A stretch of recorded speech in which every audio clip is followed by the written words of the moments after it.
ekonomi nasional.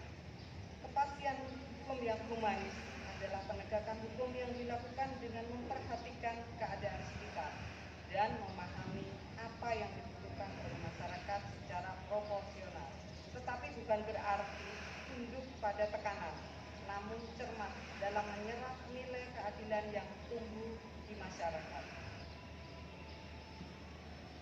Karena hukum ditegakkan dengan akal pikir dan keadilan diasah dengan hati nurani.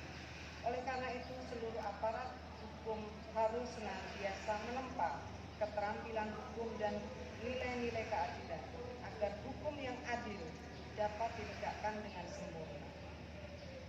Seorang jaksa harus terus mengasah hati nurani agar mampu menyeimbangkan segala aspek hukum, baik tertulis maupun tidak tertulis, dengan jernih sebagai landasan pijak setiap tindakan.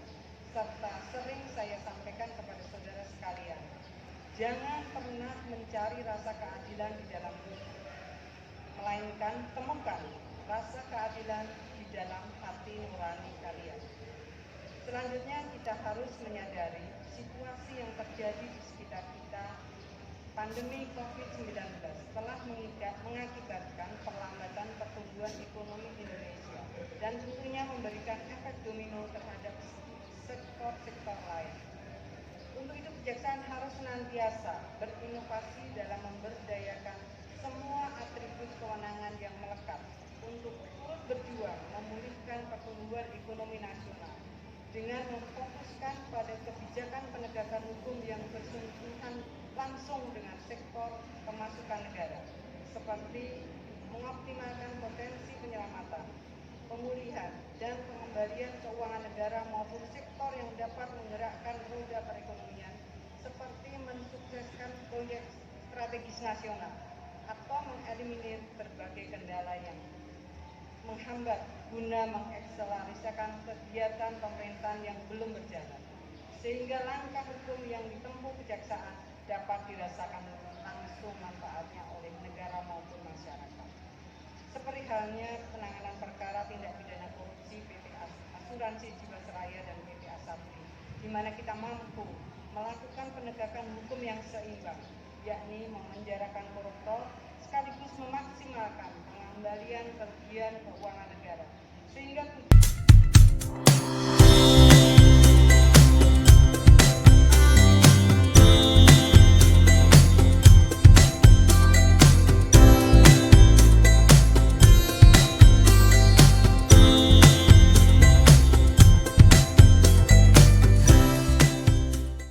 perlombaan yang sudah ada sejak 2 minggu yang lalu ya Kak Herwin ya? Betul sekali Kak Tio ya. Iya, untuk betul. itu kami mohon untuk semuanya bisa menyaksikan bersama juga depan untuk menyaksikan proses pemotongan tumpeng oleh Kepala Kejaksaan Tinggi Daerah Istimewa Yogyakarta. Betul sekali, dan juga tentunya turut mengundang hadir wakil Kepala Kejaksaan Tinggi Daerah Istimewa Yogyakarta sudah bergabung bersama dengan kami, Bapak Rudi Margono SHMH, yang nanti akan menerima potongan tumpeng dari Kepala Kejaksaan Tinggi Daerah Istimewa Yogyakarta. Baik, kalau begitu Ibu Katarina dan juga Bapak Rudi serta Bapak Agus boleh selangkah lebih maju mendekat ke meja tumpeng yang sudah tersedia. Dan rekan-rekan, sekali lagi saya minta kehadirannya untuk bisa merapat langsung. Kita turut berbahagia, kita turut saksikan bersama prosesi pemotongan tumpeng sebagai tanda Hari Bakti Adiaksa yang ke-62 yang akan segera kita saksikan bersama-sama.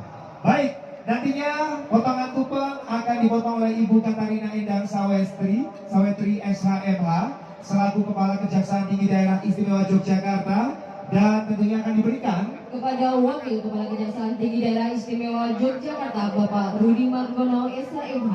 Baik, kami akan mulai bersama pemotongan tumpeng. Rekan-rekan semuanya, saya boleh minta mana tepuk tangannya sekali lagi untuk kita semuanya, untuk kebersamaan pada pagi hari ini, untuk kejayaan dari kejaksaan.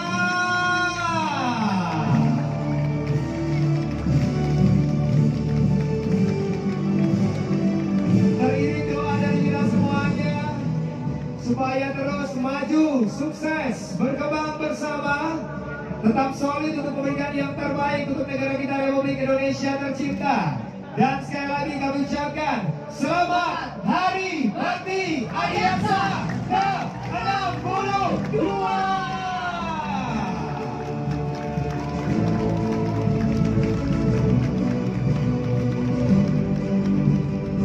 Kami mohon Bapak Rudi Margono SMA untuk bisa menerima. Dan sebelumnya Ibu Katarina ada sesuatu yang mau disampaikan, kami persilahkan. Terima kasih. Tumpeng ini saya serahkan ke rekan kerja saya yang luar biasa, Pak Wakajati. Kembali lagi boleh kita iringi dengan tepuk tangan yang meriah. Sekali lagi Bapak Ibu hadirin yang kami hormati. Foto selanjutnya mohon bersiap untuk keluarga besar Ikatan Adiaksa Dharma Karya. 3, 2, 1. Iya. Sekali lagi 3, 2, 1. Iya, baik, terima kasih. Yes, kembali lagi mungkin ekspresi kebahagiaannya, genggaman tangannya boleh. Iya, sekali lagi kita dokumentasikan, saya hitung 3, 2, 1. Sekali lagi 3, 2, 1. Oke, terima kasih dan selanjutnya kami mohon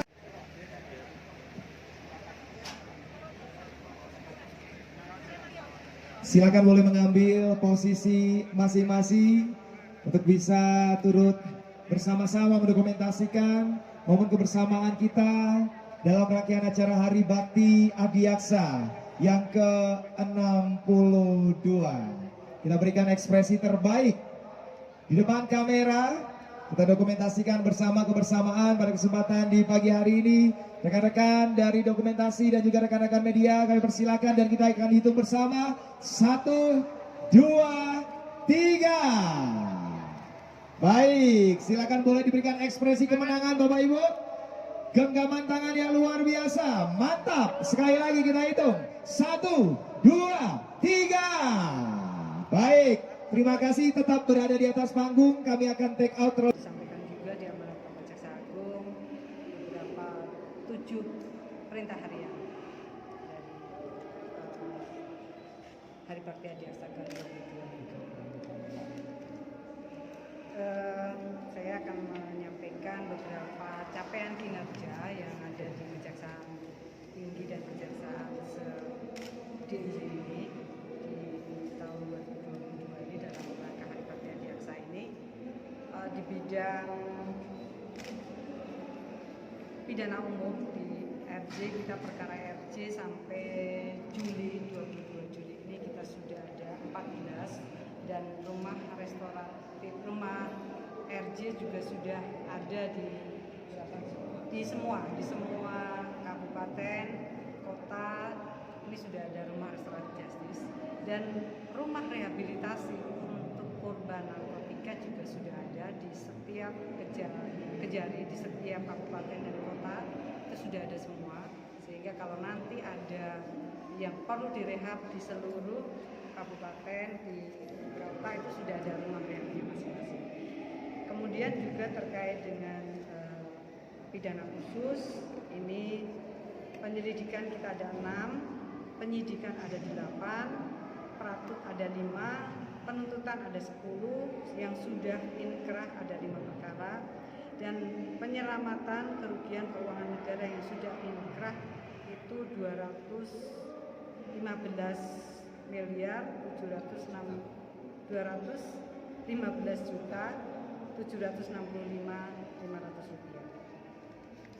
Dan untuk Intel ini ditambahkannya ada 9 kegiatan penerangan hukum, 31 kegiatan, program Jaksa Masuk Sekolah ada 28 kegiatan, Jaksa Menyapa 15. Untuk kita semua yang terhormat Bapak Kepala Kejaksaan Negeri Sleman, Bapak Widarto, yang kami hormati para kasih, hadir kasih Bipsus, kasih Bidung, kasih Perdata dan Tata Usaha Negara, dan kasih Pengulangan Barang Bukti, yang kami hormati serta yang kami banggakan, rekan-rekan media baik cetak maupun elektronik yang ada di Kabupaten Sleman. Alhamdulillah pada kesempatan siang hari ini kita diberikan kesempatan untuk bersilaturahmi dari pihak Kejaksaan Negeri bertemu dengan rekan-rekan media dalam kegiatan press release yang nanti akan disampaikan oleh Bapak Kepala Kejaksaan Negeri Sleman. Mungkin untuk mempersingkat waktu, kami persilakan kepada Bapak Kepala Kejaksaan Negeri Sleman untuk memberikan press release pada hari ini. Terima kasih.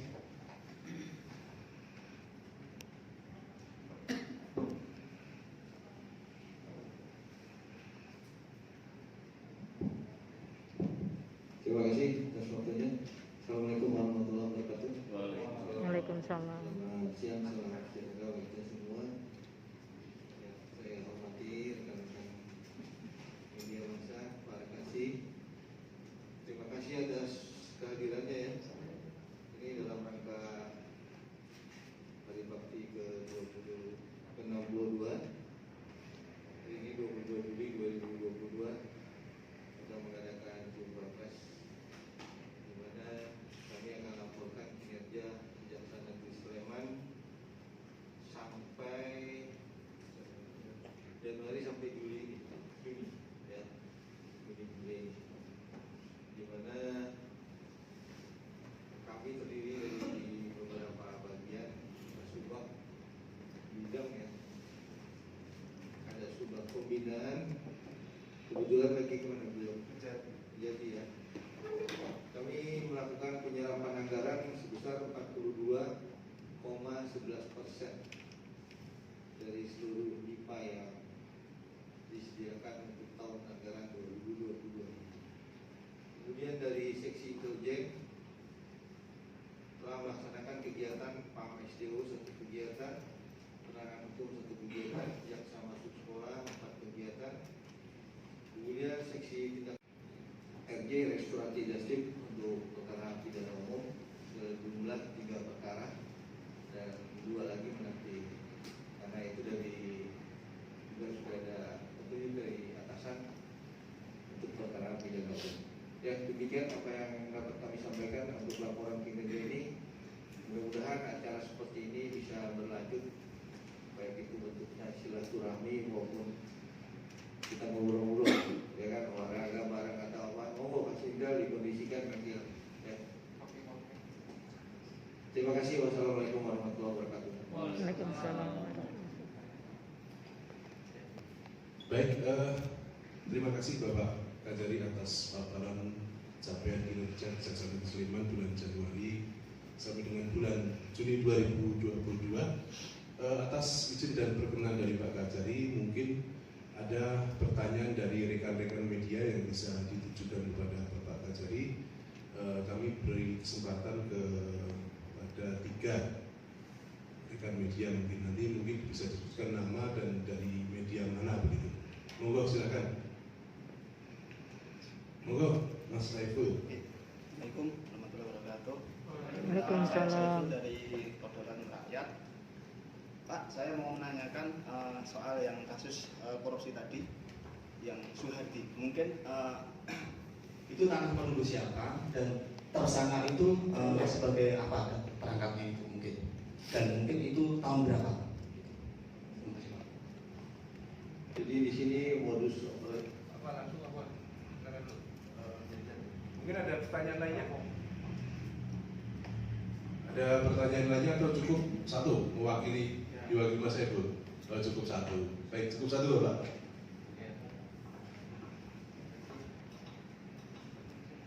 Jadi di sini modusnya ya, singkatnya aja, si Suhardi ini menggunakan tanah desa untuk menyewakan fasilitas bangunan berupa rumah tanpa dilaporkan atau SK dari surat ketentuan yang berlaku, semacam SK gubernur ya kalau misalnya ini. Kemudian juga tanpa sepengetahuan yang lain-lainnya, uang itu tidak disetorkan kas desa untuk berapa lama kasih? Tahun berapa? Tahun 2008 sampai dengan hari ini. Nah itu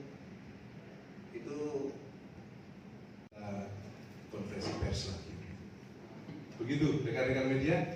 Bapak Ibu ada pertanyaan lagi? Satu, silakan Bu. Saya Amel Pak dari Suara Merdeka. Pertama saya mau menanyakan tentang di kota itu kan beberapa waktu belakangan ini agak tren ya korupsi di kalangan perbankan. Apakah ada yang mungkin sudah masuk penyelidikan atau pengawasan dari Kejaksaan Negeri Sleman? Yang kedua, saya mau menanyakan soal lelang fiktif senilai 22 miliar tadi untuk pengembalian kerugian negara itu dari kasus apa aja ya Pak? Udah itu aja, makasih. Baik, terima kasih.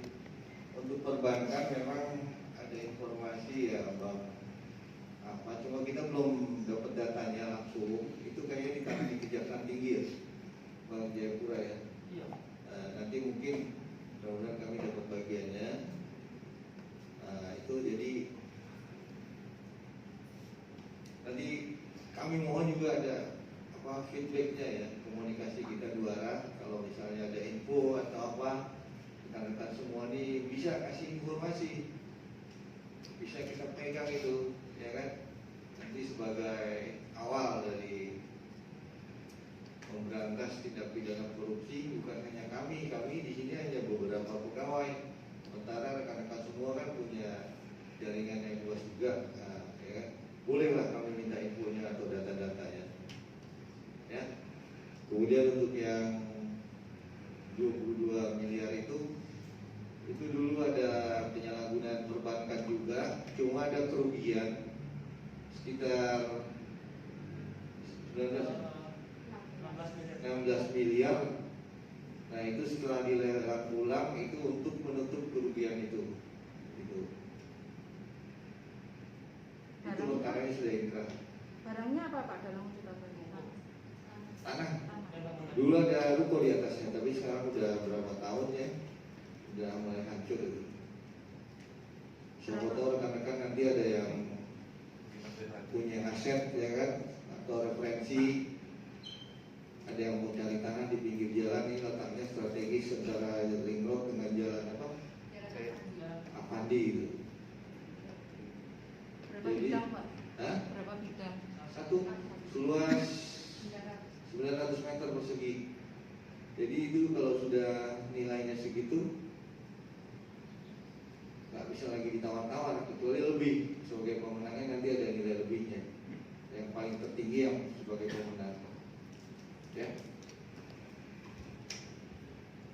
Sudah melaksanakan 3 perkara ya. Restoratif justice kan seperti ini, kalian sudah tahu semua bahwa ada beberapa syarat yang harus dilaksanakan untuk melaksanakan restoratif justice. Tapi itu juga harus ada perdamaian dari dua belah pihak, baik itu keluarga korban, keluarga tersangka, dan ada beberapa batasan pasalnya juga tidak boleh ancamannya lebih dari 5 tahun. Tidak pernah residivis tersangkanya. Kemudian itu juga kami ajukan dulu ke Kejaksaan Tinggi.